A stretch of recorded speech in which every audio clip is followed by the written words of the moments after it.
இந்த நாமத்திற்கு மகிமை உண்டாவதாக. இந்த பரிசுத்தமான ஓய்வு நாள் ஆண்டவர் 3 மாதங்களை நம்முடைய வாழ்க்கையிலே ஆண்டவர் ஆசீர்வதித்து கொடுத்து இந்த புதிய மாதத்திற்குள் முதல் ஓய்வு நாளிலே வந்திருக்கிற உங்கள் அனைவரையும் ஆண்டவராகிய இயேசு கிறிஸ்துவின் நாமத்திலே உங்களை அன்போடு நான் வாழ்த்தி வரவேற்கிறேன். தேவன் தாமே இந்த மாதம் முழுவதுமாய் ஆண்டவர் எந்த விதமான தீங்கு வராதபடி ஆண்டவர் உங்களை பாதுகாத்துக் கொள்வதாக, உங்களுக்கு மேலான ஆசீர்வாதத்தை தேவன் தருவதாக. இதனாலே ஜெபத்துடன் நான் நீங்கள் ஜெபித்துக் கொள்ளும்படியாய் உங்களை நான் கேட்டுக்கொள்கிறேன். இந்த நாளிலே உங்களோடு பேச வேண்டும் என்று வந்த ஒரு சத்தியமானது உதிக்க செய்யும் தேவன். மல்கியா என்ற புத்தகத்திலே 4ஆம் அதிகாரம் 2ஆம் வாக்கியத்தை வாசிக்கும்படியாய் உங்களுடன் கேட்கிறேன். மல்கியா 4:2. ஆனாலும் என் நாமத்திற்கு பயப்படுவதற்கு உங்கள் மேல் நீதியின் சூரியன் உதிக்கும், அதன் சட்டைகளில் ஆரோக்கியம் இருக்கும் என்று சொல்லி இங்கே நான் வாசிக்கிறோம். இந்த மல்கியா சொல்லக்கூடிய திருக்குறளில் சொல்லக்கூடிய ஒரு சத்தியமானது உதிக்க செய்யும் ஒரு தேவன். இங்கே நான் பார்க்கும்போது நீதியின் சூரியன் உதிக்கும் என்று சொல்லி நான் வாசிக்கிறோம். மல்கியா திருக்குறள் மூலமாக இந்த ஏப்ரல் மாதத்திலே ஆண்டுடைய நம்முடைய உங்களுடைய வாழ்க்கையிலும் என்னுடைய வாழ்க்கையிலையும் ஆண்டவர் நமக்கு தரக்கூடிய ஒரு ஆசீர்வாதம் என்னவென்று பார்க்கும்போது நீதியின் சூரியன் உதிக்கும். இந்த ஏப்ரல் மாதத்திலே ஓய்வு நாளிலே ஆண்டவர் அழகான ஒரு வாக்குத்தத்தை நமக்கு கொடுக்கின்றார். இந்த நீதியின் சூரியன் உதிக்கும். இந்த நீதியின் சூரியன் என்று பார்க்கும்போது இந்த நீதியின் சூரியன் என்று தேவனுடைய நீதியும் அங்கே வெளிச்சத்தையும் இருளையும் அகற்றும் என்று சொல்லி நான் வாசிக்கிறோம். இந்த மாதம் எப்படி தூங்குமோ, இந்த மாதம் எப்படி முடியுமோ, கடந்து வந்த 3 மாதங்களை ஆண்டவர் ஆசீர்வதித்து கொடுத்தார். இந்த 4வது மாதம் ஒருவேளை பிள்ளைகளாம் தேர்வு எழுதி கொண்டோம். சில பிள்ளைகள் முடித்து கொண்டிருப்பார்கள், சில பிள்ளைகள் தேர்விற்காக ஆயத்தமாயிருப்பார்கள். இப்படிப்பட்ட சூழ்நிலையே ஆண்டவர் உங்களுக்கும் எனக்கும் இந்த மாதத்தை தூங்கும் போது கொடுக்கின்ற ஒரு காரியம் நீதியை உதிக்கக்கூடிய ஒரு தேவன். நீதியின் சூரியனாய் உதிக்கக்கூடிய தேவனால் உங்களுடைய வாழ்க்கையை ஆண்டவர் உதிக்க பண்ணக்கூடிய தேவனாய் இருப்பார்.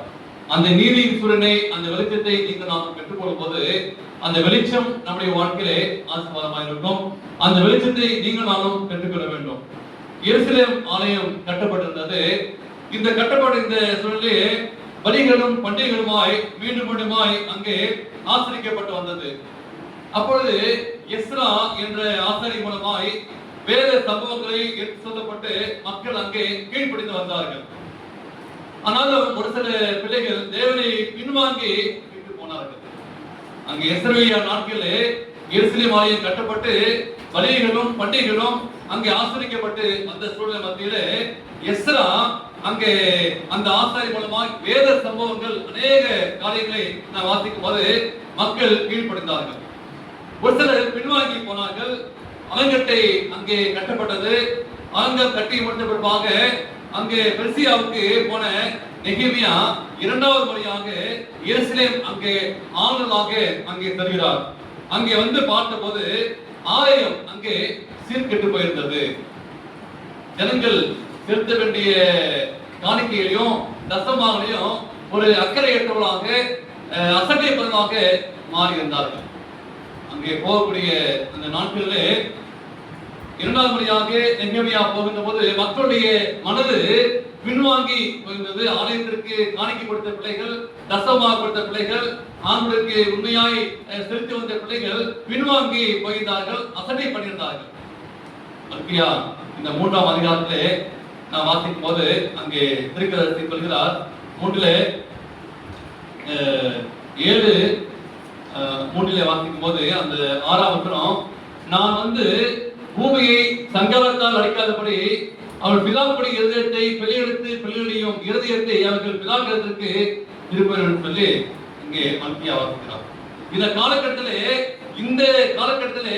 அங்கே ஆண்டவராகிய இயேசு கிறிஸ்து அங்கே மல்கியாவை அனுப்புகிறார். மல்கியா அனுப்பி தேவன் அங்கே எழுப்பப்படுகிறார். இந்த அப்பொழுது ஆண்டவர் சொல்லக்கூடிய ஒரு காரியங்கள் பார்க்கும்போது அங்கே வாசகம் ஆரம்பிக்கும் போது பார்க்கும்போது என் நாமத்திற்கு பயந்திருக்கிற உங்கள் மேல் நீதியின் சூரியன் உதிக்கும். இந்த ஏப்ரல் மாதத்திலே ஆண்டவர் உங்களுக்கும் எனக்கும் இந்த ராணிப்பேட்டை திருச்சபைக்கு இந்த ஏப்ரல் மாதத்திலே ஆண்டவரே நான் எப்படி வாழ வேண்டும், என் பிள்ளைகளை எப்படி நடத்த வேண்டும், தேர்வுக்கு போகிற பிள்ளைகள் மற்றுமாய் வேலையை ஆரம்பிக்கிற பிள்ளைகள் இந்த வெப்பமான சூழ்நிலையிலே ஆண்டவரே இந்த மாதம் என்னவா இருக்கும் என்று நான் பார்க்கும்போது ஆண்டவர் நமக்கு ஒரு எச்சரிக்கை செய்தியை கொடுக்கிறார். என்ன செய்து பார்க்கும்போது என் நாமத்திற்கு பயந்திருக்கிற உங்கள் மேல் நீதியின் சூரியன் உதிக்கும். நாமத்திற்கு பயப்பட பிள்ளைகளுக்கு அங்கே அங்கே ஒரு திருக்குறளை அனுப்புகிறார். மல்கியாவை ஆண்டவர் அந்த பின்வாங்கி போன ஜனங்களுக்கு ஆண்டவர் அங்கே ஒரு எச்சரிக்கை செய்தியை கொடுக்கக்கூடிய ஒரு சத்தியமானது நாமத்திற்கு பயப்படுபவர்களுக்கு அந்த நீதியின் சூரியன் உதிக்கும். இந்த முதல் வசனம் ஆரம்பிக்கும் போது பயங்கரமாய் ஆரம்பிக்கிற போது முதல் வசனம் எப்படி ஆரம்பிக்கிறது பாருங்க. சூரியனை போல எரிகிற நாள் வரும், அப்பொழுது அகங்காரிகள் யாவரும் அக்கிர செய்கிற யாவரும் குருமாய் இருப்பார்கள். வரப்போகிற அந்த நாள் அவர்களை சுட்டரிக்கும், அது அவருக்கு வேலையும் தொப்பையும் வைக்காமல் போகும், அது சேரியில் கட்ட சொல்கிறார். இந்த வசனம் இப்படி ஆரம்பிக்கிற போது இரண்டு விதமான காரியங்களை சொல்கிறார். தேவனுக்கு பயப்பட பிள்ளைகள் இங்கே பார்க்கும்போது அகங்காரிகள் எப்படி இருப்பார்கள், தேவனுக்கு பயந்து ஆண்டவருக்காக வாழக்கூடிய பிள்ளைகள் எப்படி ஆசீர்வாதத்தை பெற்றுக் கொள்வார்கள். இங்கே பார்க்கும்போது ஆண்டவர் நியாயத்திற்குரிய ஒரு தேவனாக இருக்கிறார். வெப்பம் நிறைந்த ஒரு சூழ்நிலை போன்றாக இருக்கிறது. நியாயம் திருப்ப செய்வது அங்கே தேவாதி தேவன் பாருங்க. அப்ப பொதுவாக இந்த காலை வெயில் விட்டமா இருக்கும், இதமா இருக்கும். நீங்க வாசிக்கிறோம் நீதியின் சூரியன் வரைக்கும். அப்ப இந்த அந்த வெளிச்சம் வந்து மக்களுக்கு பாதிப்பு கொடுக்காது. அப்ப மாலை வெயில் மாறாக மாலை வெயிலும் பார்க்கும்போது அது நமக்கு ஒரு சுகமா இருக்கும். அப்ப நீதியின் சூரியன் உதிக்கும். இந்த நீதியின் சூரியனாகிய இந்த இயேசு கிறிஸ்து நம்மை உதைக்க வேண்டும். இந்த காலை வெயிலும் மாலை வெயிலும் உடல் ஆரோக்கியமா இருக்கும். நீங்க பார்க்கும்போது விட்டமின் டி கிடைக்கும். வெயில் நம்ம மேல படும்போது என்ன கிடைக்கும்? விட்டமின் டி கிடைக்கும். அப்ப இது மூலமாய் நாம் கற்றுக்கொள்ளக்கூடிய ஒரு மூன்று விதமான ஒரு காரியம் என்ன என்பதை நாம் சுருக்கமாக படிக்க இருக்கிறோம். இந்த மல்கியா 4ஆம் அதிகாரம் 2ஆம் வசனத்திலிருந்து ஆண்டவர் உங்களுக்கும் எனக்கும் தரக்கூடிய ஒரு செய்தி என்ன, அல்லது ஆசீர்வாதத்தின் செய்தி என்ன, எச்சரிப்பின் காரியம் என்ன என்று பார்க்கும்போது ஒரு மூன்று விதமான கருத்தை ஆண்டவர் நமக்கு தருகிறார். முதலாவதாக இருளுக்கு பிறகு வெளிச்சம் இருக்கும். இங்கே என் நாமத்திற்கு பயந்திருக்கிற உங்கள் மேல் நீதியின் சூரியன் உதிக்கும் என்று பார்க்கும்போது ஆண்டவர் அங்கே அந்த திருக்கதரிசி மல்கியா அனுப்பி அந்த பிள்ளைகளுக்கு பின்வாங்கி போன பிள்ளைகளுக்கு எதிர்மத்தமாய் அவர்கள் பின்வாங்கி போனார்கள், பாவத்தின் நிமித்தமாக அவர்கள் பின்வாங்கி போனார்கள், அந்த துன்பத்தின் நிமித்தமாக அவர்கள் பின்வாங்கி போனார்கள். அநியாயம் போன்ற இருள் சூழ்ந்த இந்த வாழ்க்கையிலே தேவன் ஒரு புதிய ஒரு விடுதலை அளிக்கிறார். இந்த மாதத்திலே ஆண்டு நம்முடைய வாழ்க்கையிலே ஏதாவது பாவமான ஒரு காரியங்கள் 3 மாதங்கள் ஆண்டுக்கு விதமான ஒரு காரியங்களை நாம் செய்திருந்தால் ஆண்டவர் இவையெல்லாம் மாற்றி ஆண்டு சமூகத்திலே ஒரு புதிய ஒரு விடியலை நமக்கு அளிக்கிறார். நீதியின் சூரியன் அங்கே ஒன்றிருக்கிறது, ஆனால் 2 விதமான காரியம் பாருங்க. சூரியன் ஒன்றிருக்கிறது, ஆனால் முதல் வசனம் பார்க்கும்போது அகங்காரிகள் யாவரும் அக்கிரம் செய்வர் யாவரும் துரும்பாய் இருப்பார்கள், அந்த நாள் அவர்களை சுட்டரிக்கும் என்று சொல்லி வாசிக்கிறோம். ஆனால் சூரியன் ஒன்று உதிக்கிறது, அந்த இயேசு கிறிஸ்து. 2ஆவது வாசிக்கும் போது அங்கே ஒரு பிள்ளைகள் ஆசீர்வாதத்தை பெற்றுள்ளார்கள், ஒரு பிள்ளைகள் அங்கு அகங்காரிகளாக இருக்கிறார்கள். அவர்கள் என்ன அந்த அக்கினை சுட்டரிக்கும் என்று சொல்லி வாசிக்கிறோம். ஆனால் இந்த தேவனுக்கு பயந்த அந்த பிள்ளைகளுக்கு அதே நீதி சூரியன் என்ன கொடுக்க பார்க்கும்போது அவருடைய சத்தியத்திற்கு ஆரோக்கியம் இருக்கும், நிழல் இருக்கும், ஆசீர்வாதம் இருக்கும் என்று சொல்லி நாம் வாசிக்கிறோம். அப்ப நீதியின் சூரியன் என்று பார்க்கும்போது நியாயத்தின் தெய்வமாக இருக்கிறார். 1 தெசலோனிக்கேயர் 5ஆம் அதிகாரம் 5ஆம் வசனம் வாசிங்கன்னா 1 தெசலோனிக்கேயர் 5ஆம் அதிகாரம் 5ஆம் வசனம்.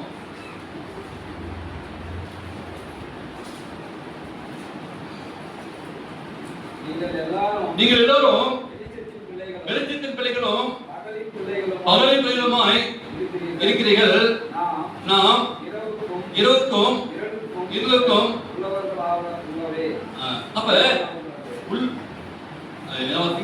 அப்ப உள்ளானவர். அப்ப நீங்கள் எல்லாரும் வெளிச்சத்தின் பிள்ளைகளும் பகலின் பிள்ளைகளுமா வெளிச்சமாய் இருக்கிறீர்கள்.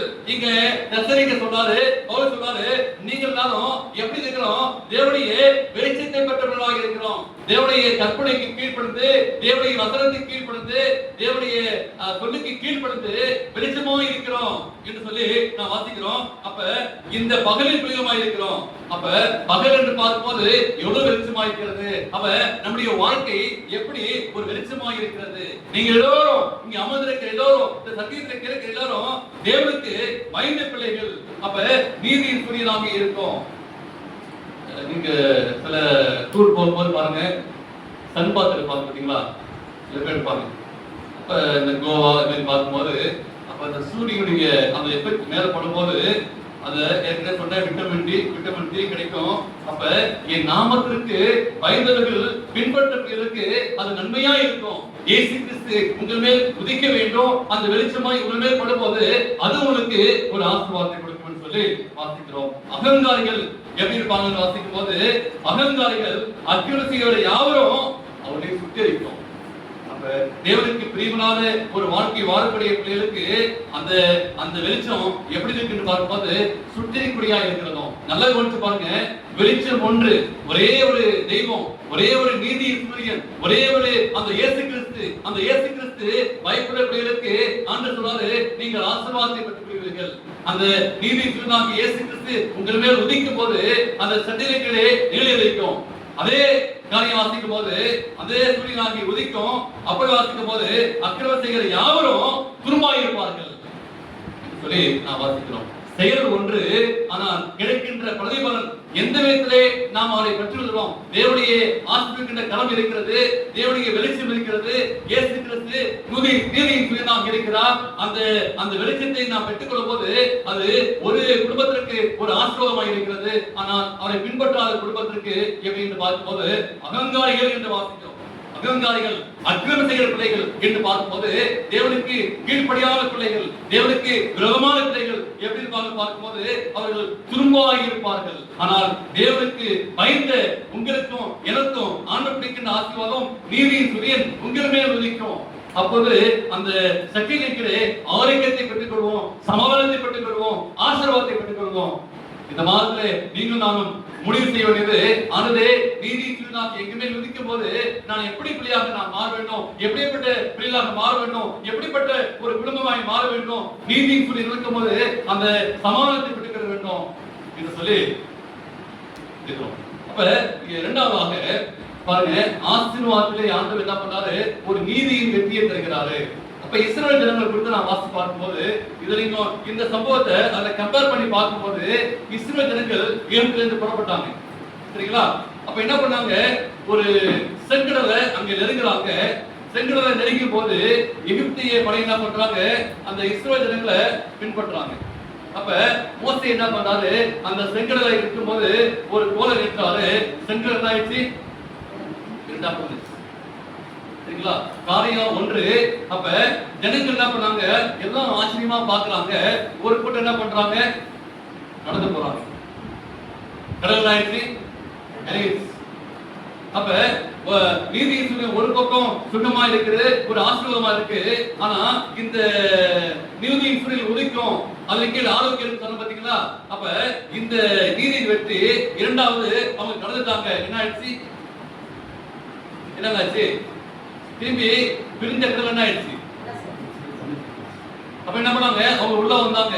அப்ப ஆண்டவர் நீதி செய்கிற தேவன் அவருக்கு பயந்த பிள்ளைகளுக்கு கற்பனை கடைபிடித்து வாழ்க்கை பிள்ளைகளுக்கு செங்கடலை பிழைந்து நடக்க பண்ணாரு. அவையெல்லாம் கடந்து வரும்போது எந்த ஒரு அழிவும் இல்லை. ஆனால் அகங்காரிகள் என்ன பண்ணாங்க, செங்கடல் ஒரு பக்கம் பிளந்து காப்பையாட்டுது, இன்னொரு பக்கம் என்ன ஆயிடுச்சு, எகிப்தியரை என்னாச்சுங்க, அழிச்சிருச்சு. ஒரே செயல் தான். அங்க ஒரு பக்கம் பாதுகாப்பு, ஒரு பக்கம் அழிவு. அதே நீதி இருக்கிறது. ஒரு பக்கம் ஆசீர்வாதம், சட்டியல்களே ஆசீர்வாதம், ஒரு பக்கம் அகங்காரிகள் கூட்டம் அங்கே சுட்டரிக்கிறது. ஆனால் இந்த ஏப்ரல் மாதத்திலே என்னுடைய செயல் எப்படி இருக்க வேண்டும், ஆண்டவரே என்னுடைய வாழ்க்கை எப்படி இருக்கிறது, அந்த நீதி சூரியனை பெற்றுக்கொள்ளும் போது என்னுடைய வாழ்க்கையில ஒரு ஆரோக்கியம் காணப்பட வேண்டும். இஸ்ரவேல் ஜனங்கள் கடந்து வந்தார்கள், நடந்து வந்தார்கள், பாதை விலகிட்டு ஒரு பக்கம் பலனிச்சு, ஒரு பக்கம் காப்பாற்றினாங்க, ஒரு பக்கம் அழிந்து போனாங்க. அப்ப இரண்டு கட்டுப்பாடுகள் தேவனுக்கு பயந்தவருக்கு ஒரு ஆசீர்வாதம், நீதியின் சூரியன் தரக்கூடிய ஒரு ஆசீர்வாதம். சூரியன் ஒன்றுதான், சரிங்களா? அப்ப உதிக்கும், பயனுக்கு உதிக்கும், அகங்காரிக்கு எரிக்கும்.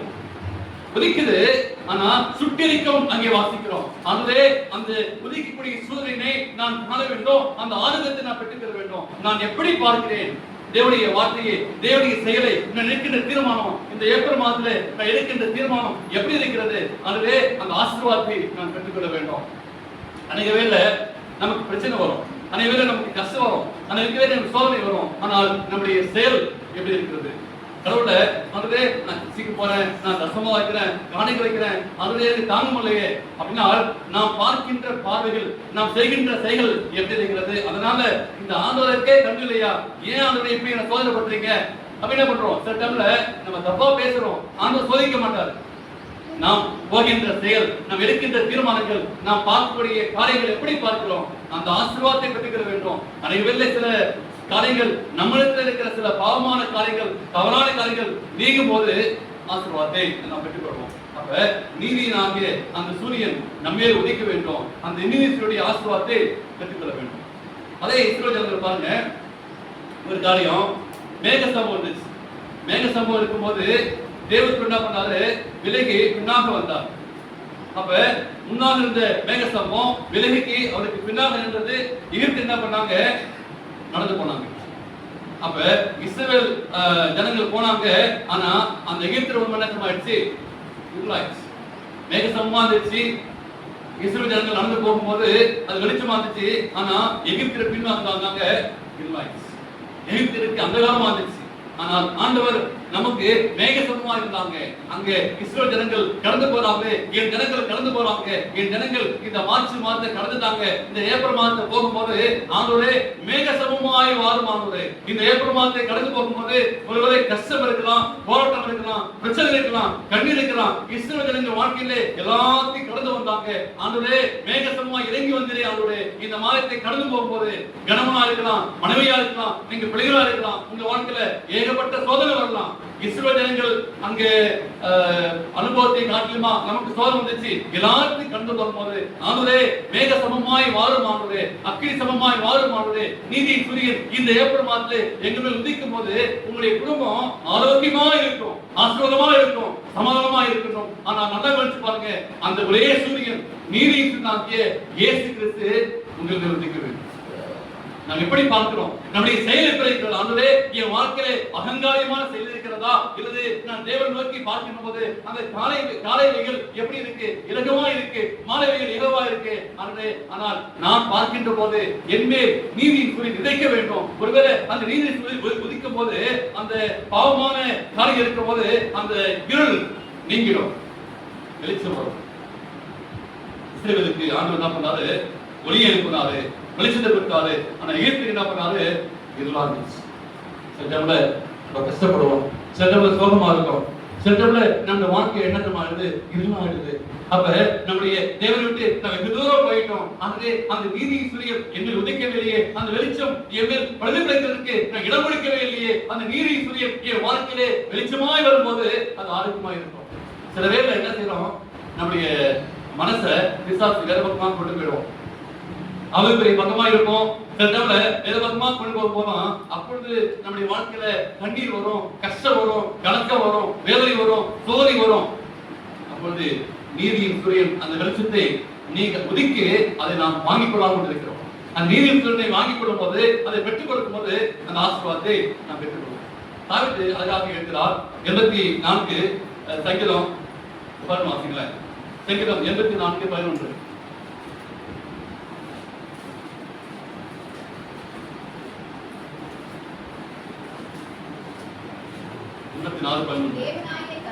தேவனாகிய கர்த்தர் சூரியன் கேடகமானவர், கர்த்தர் கிருபையும் மகிமையும் அருள்வார், உத்தமமாய் நடக்கிறவருக்கு நன்மை வழங்காதார். அப்ப பாருங்க, இங்க தாவீது சங்கீதக்காரர் எழுதுறாரு, என்ன எழுதுறாரு? தேவனாகிய கர்த்தர் எப்படி இருக்காரு? அவர் சூரியனும். இங்க ஏன் நீதியின் சூரியன், ஏன் நீதியின் சூரியன் சொன்னோம்? அந்த சூரியன் யார் என்றால் அங்க இயேசு கிறிஸ்து. தாவீது சொல்றாரு, அந்த என் தேவனாகிய கர்த்தர் யார்? அவரு சூரியனாய் இருக்கிறார், அந்த உதிக்கக்கூடிய சூரியனாய் இருக்கிறார், வெளிச்சமாக இருக்கிறார். அப்ப அவர் கேடகமா இருக்கிறாரு. அவரு என் கிருபையும் எனக்கு மகிமையும் அருள்வாரு. அப்ப என்ன சொல்ல தெரியுங்களா? சுத்தமாய் நடக்கிறவருக்கு அப்படின்னா உண்மையா நினைக்கிறவர்களுக்கு, தேவனுக்கு பயந்து நடக்கிறவருக்கு நன்மையை வாழ்த்துவாரு. ஆண்டவர் சாபத்தை கொடுக்க மாட்டாரு. இந்த ஏப்ரல் மாதத்திலே ஆண்டவரே நமக்கு பயந்து வாழ வேண்டும். ஆண்டவரே அந்த மல்கியால சொன்னபடியாக ஆண்டவரே அந்த நீதி சூரியன் என் மேல் உதிக்க வேண்டும், என் பிள்ளைகள் மேல் உதிக்க வேண்டும், என் குடும்பத்திலே உதிக்க வேண்டும், என் திருச்சபையிலே உதிக்க வேண்டும். அப்பொழுது திருச்சபை விசுவாச பிள்ளைகள் ஆரோக்கியமாக இருப்பார்கள். அகங்காரிகள் சுட்டெரிக்கப்படாது. ஆகவே அகங்காரியமான வாழ்க்கையிலாகபடி தேவனுக்கு பிரியமான ஒரு வாழ்க்கையை வாழ வேண்டும்.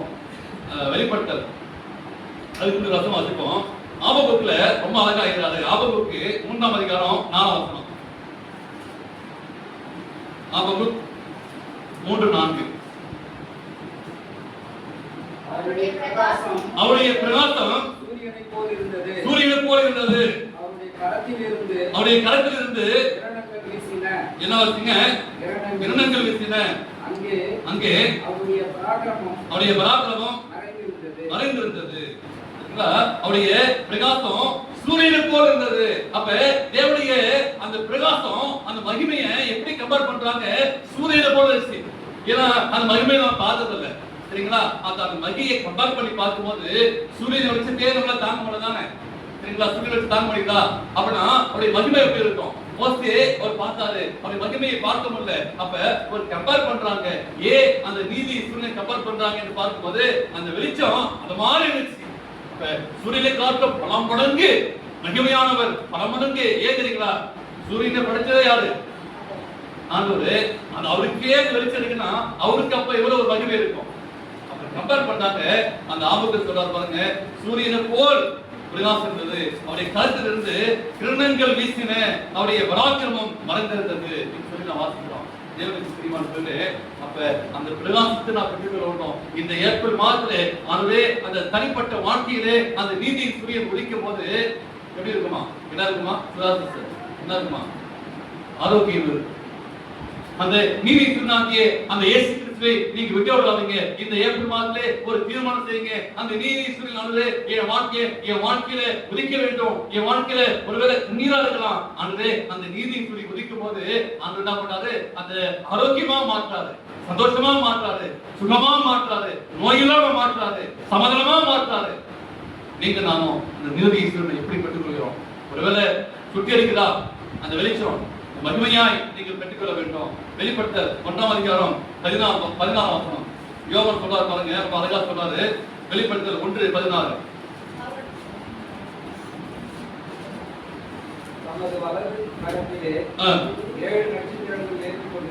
கடைசி வரை அவர் வாயிலிருந்து இருபுறமும் கருப்புள்ள பட்டயம் புறப்பட்டது. அவருடைய முகம் வல்லமையாய் பிரகாசிக்கிற சூரியனை போல இருந்தது. ரொம்ப அழகா யோவான் அவங்க அப்படி வச்சுக்கலாம். இவர் யோவான் எழுதுறாரு, அந்த பத்மத்தியர் வந்து அங்க இயேசுவை பார்க்கிறாரு. இயேசுவை பார்த்துட்டு ஒரு கம்பேர் பண்ணி பார்க்கிறாரு. ஏன்னா என்ன தெரியுமா? அப்ப எதை பார்க்கிறாரு? பார்த்துட்டு அப்ப ஒரு பெரிய ஒரு பிரைட்னஸ், ஒரு பெரிய வெளிச்சம் யாருன்னா ஒரு சூரியன் தான். அவர்தான பெரிய சூரியனை படைச்சாரு. அப்ப பார்க்கிறாரு, அந்த முகத்தை பார்க்கும்போது சூரியனை போடுது பிரகாசம். அப்ப இந்த பிரகாசமாத்தை, இந்த வெளிச்சத்தை நான் பெற்றுக்கொள்ள வேண்டும். யார் பெற்றுக்கொள்வாங்க? யார் பெற்றுக்கொள்வாங்க? எப்படி ஆரம்பிச்சது? மல்கியால 2ஆம் வசனத்துல மறந்துட்டீங்களா? யாருக்கு கிடைக்கும்? என் நாமத்திற்கு பயந்தவருக்கு நீதி சூரியன் உதிக்கும். இந்த ஏப்ரல் மாதத்திலே ஆண்டவரே நான் உங்களுக்கு பயந்து நான் வாழும்போது அந்த ஆரோக்கியத்தை நான் பெற்றுக்கொள்ள வேண்டும். அந்த மகிமையை, அந்த சூரியன் போல மகிமையை நீதியின் சூரியன் உங்கள் மேல் உதிக்கும். இந்த நாளிலே கேட்டுக்கொள்கிற உங்கள் மேல், குடும்பத்தின் மேல், திருச்சபை மேல், விசுவாசத்தின் மேல் அந்த நீதியின் சூரியன் உதிக்கும் போது அந்த வெளிச்சத்தை பெற்றுக்கொள்ளும். 3ஆவதாக இதில் நான் படிக்கின்ற ஒரு காரியம், அங்க மல்கியா என்ன சொல்றாரு கடைசியாக பாருங்க. நீதி சூரியன் உதிக்கும் போது மக்கள் என்ன வாங்கலாம்? இந்த கடைசி வருஷத்துல எல்லாத்தையும் பாருங்க, கீழ் ஆரோக்கியம் இருக்கும் அப்படின்னா குணமடைக்கக்கூடிய கிருபையை நமக்கு தரார் ஆண்டவர். இது ஏப்ரல் மாதத்துல இந்த 3ஆவது நாம் கற்கின்ற ஒரு காரியம் எப்படி இருக்குமா பாருங்க. அந்த சிறகுகளுக்கு கீழே, செட்டுகளுக்கு கீழே என்ன இருக்குமா? ஆரோக்கியம் இருக்கும். அந்த மகிமையை கொடுக்கிறாரு, அந்த ஆசீர்வாதத்தை கொடுக்கிறாரு. ஆண்டுடைய சட்டையில் இருக்கிறது அவருக்கிடையே ஒரு குணமாக்கும் கிருபையை ஆண்டவர் நமக்கு மூன்றாவதாக அப்ப இந்த சிறுகளுக்கு சுகம் உண்டாகக்கூடிய ஒரு காலம் ஆண்டவரே, ஒருவேளை விரைவினைக்கு இருக்கலாம், கஷ்டம் இருக்கலாம், பிரச்சனை இருக்கலாம், ஆனால் ஆண்டவருடைய அந்த காயப்பட்ட கரங்கள் உங்க மேல் படும்போது ஆண்டவர் குணமாக்குகிறார். ஒருவேளை உங்கள் உள்ளத்துல ஒருவேளை வேதனை இருக்கலாம், ஆண்டவர் சமத்துல கஷ்டம் இருக்கலாம். பாருங்க, அங்கே ஆண்டவர் என்ன பண்றாரு, ஆபிரகாம் அழைக்கிறார். இதுல நீங்க யோசித்து பார்க்கும்போது நல்ல ஒரு கருத்தை நான் கம்பேர் பண்ண பார்க்கும்போது ஆபிரகாம் அழைக்கிறாரு, ஆண்டவரை அழைத்து என்ன பண்றாரு, நான் காண்பிக்கும் தேசத்துக்கு போன்னு சொல்றாரு. அவர் எங்க போறாரு, காண்பிக்கும் தேசத்துக்கு போறாரு. அப்ப ஒரு காரியத்தை சொல்றாரு, அங்க ஆபிரகாமுக்கும் குழந்தை இல்லாம இருக்கு. முதல் வேலை என்ன பண்றாரு, ஒரு ஈசாக்க கொடுக்கிறார். அப்ப ஈசாக்கு கொடுத்துட்டு அந்த ஈசாக்கு என்ன பண்றான், பெரியவனாகிறான். பெரியவனாக என்ன பண்றாரு, ஆண்டவரு என்ன கேட்கிறாரு, ஆபிரகாம் பார்த்து உன் ஏகசுதன் உன் நேசகுமாரனை எனக்காக பாருங்க. அப்ப இன்னைக்கு சில வேளை நமக்கு ஆசீர்வாதத்தை கொடுத்துருவாரு, ஒருவேளை சுகத்தை கொடுத்துருவாரு, பணத்தை கொடுத்துருவாரு, ஒருவேளை குழந்தை இல்லையா ஆனது கடைசி நாட்கள்ல உதவி வயதாயிடுச்சு, ஒரு குழந்தையை கொடுத்தீங்க, அந்த பையனும் வளர்ந்துட்டானே, வாலி வயசாயிட்டானே, இப்ப என்ன பண்ணுவோம், பாசமா அங்கே போட்டிருக்கு நேசகுமாரன். அப்ப உன் ஏகசுதனை எனக்கு வருகிறது. அவர் என்ன பண்றாரு, அந்த ஆபிரகாம் என்ன பண்ணாங்க, மறுப்பு ஒண்ணுமே சொல்லவில்லை. உடனே என்ன பண்ணாரு, மோரியா மலைக்கு போறாரு, அந்த ஈசாக்கு மேல விறகு வைக்கிறாரு, விறகு வச்சு சுமந்து போறாரு. உடனே என்ன பண்ணாரு, அந்த கட்டையை படைக்க வச்சு விட்டு கொண்டு போயிட்டார். உடனே என்ன பண்ண ஆண்டவரே பேசுறாரு, உன் ஏகசுதன் என்று பாராமல் எனக்காக. நம்முடைய வாழ்க்கையில பிரச்சனை வரலாம், போராட்டம் வரலாம். இந்த நீதி சூரியன் ஆனது உதிக்கும் போது நமக்கு ஆசீர்வாதம் இருக்கும். ஆனா சில பேர் என்ன செய்யறோம், இந்த ஆசீர்வாதம் கிடைச்சதுக்கு அப்புறம் ஆனது பரவாயில்ல எனக்கு கிடைச்சிச்சு அப்படி சொல்ல பண்ணோம், கொடுக்க மனசு இருக்காது. யோசிச்சு பாருங்களேன். ஒருவேளை ஆண்டவரே நான் ஆண்டவருக்கு எந்த விதத்தை கொடுக்கின்றேன், ஆண்டவருக்கு ஆபிரகாம் கொடுத்தாரு. ஆபிரகாம் மாதிரி நம்முடைய வாழ்க்கையில ஆச்சரியமான ஒரு அனுபவம். தன் மகனையே கடைசியாக எல்லாத்தையும் கொடுத்து ஒரே ஒரு மகனை கொடுத்தீங்க, ஆனாலும் கொடுத்துட்டாரு. இல்லாத சூழ்நிலையில நீங்க கொடுத்து பாருங்க. ஒன்றுமே இல்லாத சூழ்நிலை என்ற ஒன்றுமே இல்லை, நான் எம்டியா இருக்கிறேன் அப்படின்னு நினைக்கிறீங்களா, நீ கொடுத்து பாருங்க. ஆண்டவர் பேசுறாரு, உன் ஏகசுதன் என்று பாராமல் எனக்காக ஒப்பு கொடுத்தபடியால் நீ தேவனுக்கு. அங்க வசனம் போட்டு பாருங்க, 22:12 ஒரு அற்புதமான வசனம். 22:12 போட்டு பாருங்க. ஆபிரகாமுக்கு ஆண்டவர் சொல்றார், ஆபிரகாம் பார்த்து ஆண்டவர் சொல்றாரு, அப்படி நம்ம சொல்லணும். இந்த ராணிப்படை விசுவாசங்களை பார்த்து ஆண்டவர் சொல்லணும். 22:12 பார்த்தீங்களா, தமிழ் பைபிள் இல்லைங்களா, இருக்க எல்லாத்தையும் பைபிள் இருக்கு. 22:12 வாசிங்களா, யோசிக்கிறீங்க. அப்பொழுது அவர் பிள்ளையாண்டான் மேல் கையை போடாதே, அவனுக்கு ஒன்றும் செய்யாதே, நீ அவனை உன் புத்திரன் என்றும் உன் ஏகசுதன் என்றும் பாராமல் எனக்காக ஒப்பு கொடுத்தபடியால் நீ தேவனுக்கு பயப்படுகிறவன் என்று இப்பொழுது அறிந்திருக்கிறேன். அப்படி நம்மளை பார்த்து ஆண்டவர் சொல்லுவாங்களா, யோசிச்சு பாருங்க. இங்க இருக்கிற யோசிப்பாங்க, என்னை பார்த்து உங்களை பார்த்து ஆண்டவர் சொல்லுவாரா, நீ உடைய ஏகசுதன் பாராமல் கடைசி நாட்கள்ல இந்த வாலிப மகனை நான் ஒரு வார்த்தை கேட்டேன், அதனால உடைய ஏகசுதன் உடைய புத்திரவானன் உடைய நேசகுமாரனை நான் கேட்டு என்ன பண்ற, நீ கொடுத்துட்டியே. ஆண்டவர் உன்னை கேட்டுக்கிறாரா, உன்னை பேசுகிறாரா? யோசிச்சு பாருங்க. யார்கிட்ட கொடுக்கக்கூடிய ஆண்டவருக்காக, ஆண்டவருக்கு நான் கொடுக்கின்ற தசம நாங்கள் காணிக்கையை ஆண்டவருக்கு நாம செலுத்துறோமா? அங்கே ஆபிரகாம் ஆண்டவர் பேசும்போது ஆபிரகாம் பார்த்து டைரக்டா சொல்றாரு, நீ தேவனுக்கு பயப்படுன்னு சொல்லி நான் அறிவேன். ஆண்டவர் இந்த வசனத்தின் மூலமாக இந்த நாள்ல, இந்த ஏப்ரல் மாதத்துல, இந்த முதல் ஓய்வு நாள்ல இந்த குடும்பம் ஆண்டவரே நான் தேவனுக்கு பயப்படுறோம்னு சொல்லி சொல்ல முடியுமா? ஆண்டவர் சொல்லுங்க. அப்படிதான் நம்முடைய வாழ்க்கை, அப்படிதான் நம்முடைய நீதி சூரியன் என்னை உதிக்கும் போது என்னுடைய வாழ்க்கை எப்படி இருக்கிறது சொல்லி நான் தேவனுக்கு பயந்தவன் சொல்லி ஆபிரகாம் சொன்ன போது ஆண்டவர் சொன்னாரு, ஆமாமா இந்த குடும்பம் என்ன பண்ணாங்க, தேவனுக்கு குடும்பம் தான். அதான் சக்திக்கு சீக்கிரமா வந்துட்டாங்களே, ஐயோ தேவனுக்கு முக்கியத்துவம் வந்துட்டாங்களே, ஏன்னா தேவனுக்கு பயப்படுறது சொல்லி ஆண்டவர் பார்க்கிறாரு. பரலோகத்தின் தேவன் ஆபிரகாமை பார்த்த போது இந்த நாளிலே உங்களையும் என்னையும் ஆண்டவர் பார்த்து கொடுக்கிறாரு. தேவனுக்கு பயப்படுற குடும்பம் இந்த குடும்பம் சொல்லி ஆண்டவர் பார்க்கிறார். ஆண்டவர் எந்த விஷயத்தையும் பார்க்க நீ கொட்டி கொடுக்கிறாரு. ஆண்டவரை பயப்பட பயப்படுத்த பார்க்கும் போது இஸ்ரேல் ஜனங்கள் என்ன பண்ணாங்க, அந்த சட்டமா வைத்து பண்ணாங்க, வைராக்கியமா வச்சுக்கிட்டாங்க. பார்க்கும்போது கீழ்ப்பட்டு நமக்கு கிடைக்கிறதா? ஆகவே நான் உண்மையாக நான் என்னுடைய தசமாகும் நான் காணிக்கை தருகிறேன்னா என் நாமத்துக்கு பயந்தவர்கள் குணமாக்குவதை சொல்லி நான் வாசிக்கிறோம். எனவே தேவனுக்கு பிரியமான பிள்ளைகளே, நீதி சூரியன் உதிக்க வேண்டும். கடைசியாக ஒரு வார்த்தை சொல்லி கொடுக்கிறேன், நீதி சூரியன் உதிக்குங்க. ஒரு பக்கம் ஆசீர்வாதம், நேரா இருந்துச்சு, எனக்கு சுகமா இருந்துச்சு, அதை காலை வெயில் எப்படி இருந்துச்சோ அது மாதிரி இருந்துச்சு. ஆனா ஒரு பக்கம் சுட்டிருக்க வைக்கிறா இருந்துச்சு. ஒரு பக்கம் உதிக்கும் சூரியன், ஒரு பக்கம் எரிக்கும் சூரியனாய் மாறிவிட்டது. நாம் எப்படி இருக்கிறோம்? நம்முடைய செயல் எப்படி இருக்கிறது? அப்படிதான் நமக்கு ஆசீர்வாதம் இருக்கிறோம். நான் தேவனை ஆசீர்வாதத்தில் பார்க்கும்போது ஐயோ அந்த ஆசீர்வாதமாக நீதி சூரியன் இனிமேல் ஒதுக்கிறது, எல்லா ஆசீர்வாதத்துக்கு காரணம் அந்த ஆண்டவர் தான். அவர்களே, ஆண்டவரே நான் வெளிவேலையை சென்றேனே ஆண்டவரே, எல்லா பிரச்சனைக்கும் எல்லா துன்பத்திற்கு காரணம் ஆண்டவரே அது சூரியன் சுட்டிருக்கும் போது ஐயோ ஒரு பிரச்சனை வந்துச்சு, ஒரு கஷ்டம் வந்துச்சு ஆண்டவரே, ஐயோ அந்த ஆசீர்வாதத்தை எழுதப்பட்டேனே இல்லாதபடி மல்கியா சொல்ல முடியுமாக இந்த நாளிலே என் நாமத்திற்கு வைத்திருக்கிற உங்கள் மேல் நீதியின் சூரியன் உரைக்கும். இந்த ஏப்ரல் மாதம் முதல் ஓய்வு நாளிலே தீர்மானம் செய்யுங்க, ஆண்டவரே எல்லா ஓய்வு நாளிலும் இந்த ஆண்டு வரக்கூடிய 30 நாட்கள் ஆண்டவரே எல்லாவற்றுமாக என் குடும்பத்தின் மேல் அந்த நீதி சூரியனை நான் பெற்றுக்கொள்ள வேண்டும், அந்த வெளிச்சத்தை நான் பெற்றுக்கொள்ள வேண்டும். அந்த வெளிச்சம் என்னுடைய குடும்பத்திற்கு ஆசீர்வாதமாக ஆரோக்கியமாக இருக்கும். அப்படி ஆசீர்வாதத்தை பெற்றுக்கொள்ளுங்கள். தேவன் தாம் உங்களுக்கு கிருபை செய்வாராக. ஆமென்.